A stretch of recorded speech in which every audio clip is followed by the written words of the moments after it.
Hello, everyone. We have a story today from the book How They Croaked by Georgia Bragg. Our story today is Marie Antoinette, and I'm going to see if I can have a narrator read it to us. Give me just a second. Here we go. I did not do it on purpose. Queen of France, born Vienna, Austria, November 2nd, 1755. Died Paris, France, October 16th, 1793. 37 years old.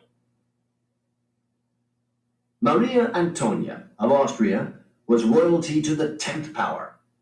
On her list of dead relatives were the likes of Roman emperors and Mary, Queen of Scots.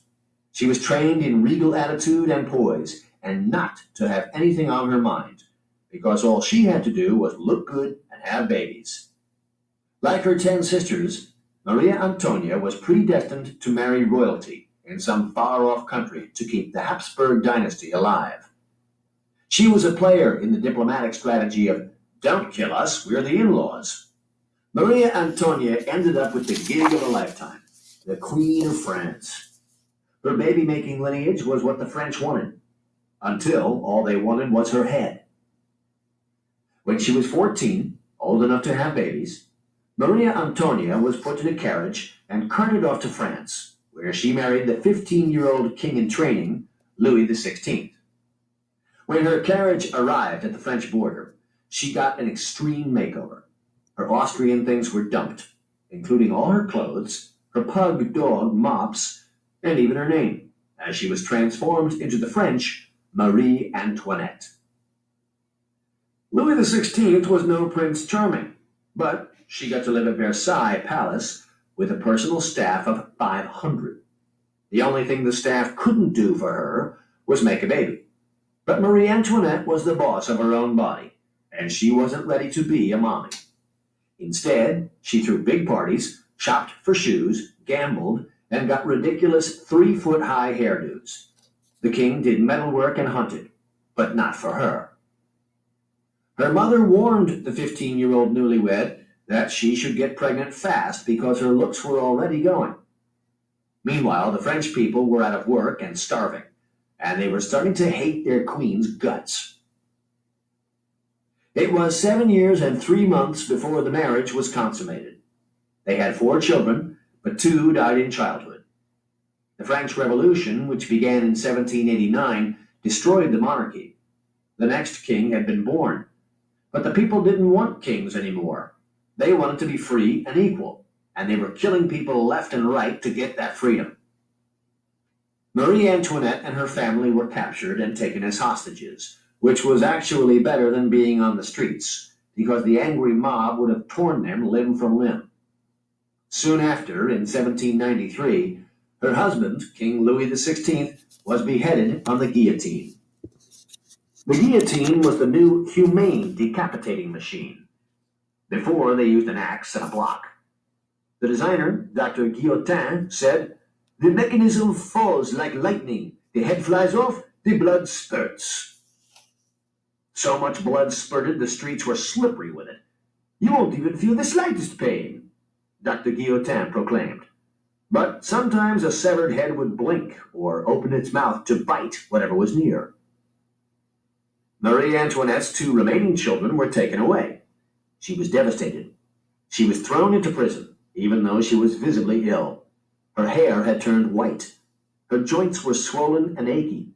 To make matters worse, she fainted a lot and had convulsions. She was also showing signs of cancer of the womb.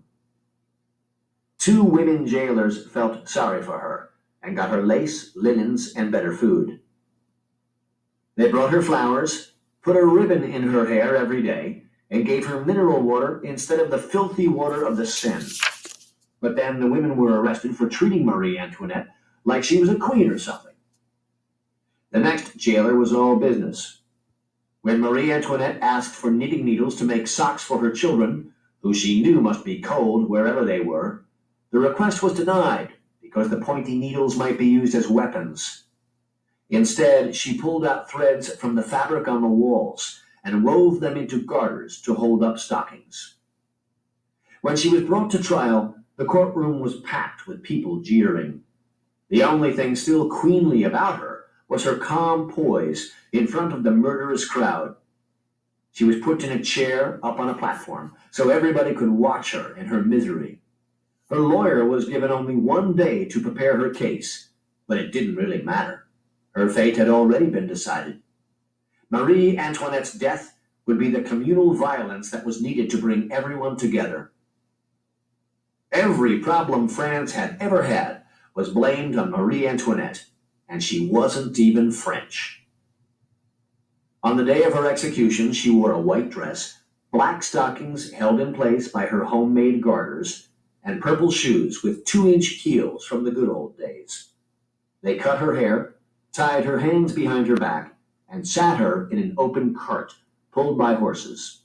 She was carted around for over an hour to pump the crowd into a frenzy.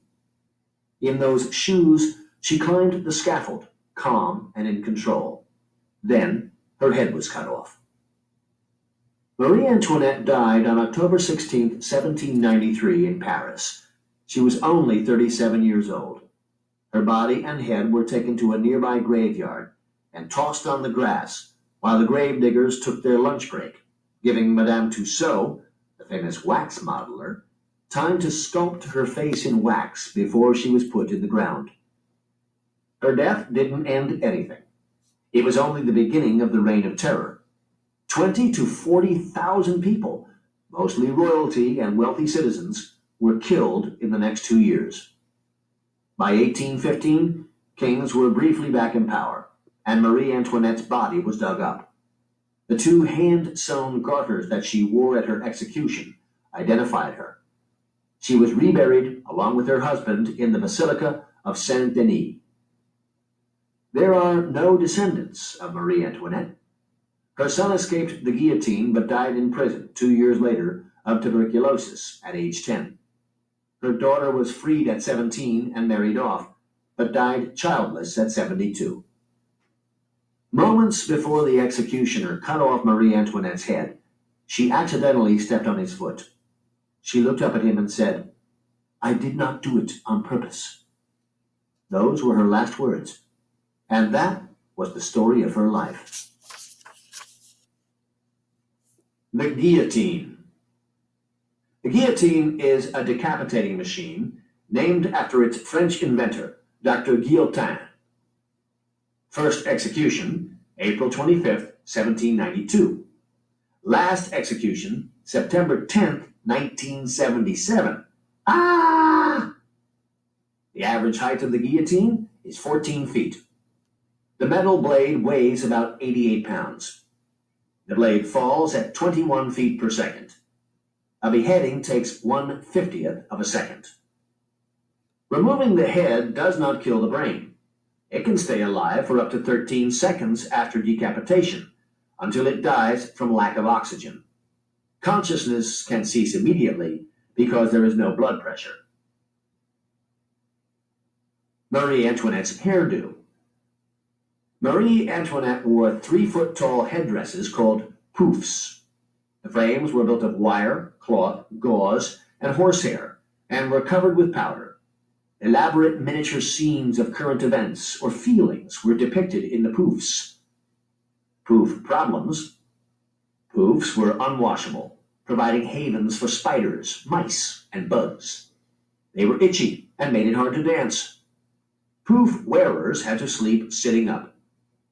Carriage roofs weren't tall enough, so the wearer had to squat down on the floor or stick her head out the window. Some famous last words. "All my possessions for a moment of time." Queen Elizabeth I. "A dying man can do nothing easy." Benjamin Franklin. "'Tis well." George Washington. "Thomas Jefferson still survives." John Adams. "Strike the tent." Robert E. Lee. "The fog is rising." Emily Dickinson. "Goodbye, if we meet." Mark Twain. "It is very beautiful over there." Thomas Edison. KHAQQ calling Itasca. We must be on you but cannot see you. Gas is running low. Amelia Earhart. I have a terrific headache. Franklin Delano Roosevelt. I'm bored with it all. Winston Churchill. This is a house of peace. Malcolm X. Drink to me. Pablo Picasso.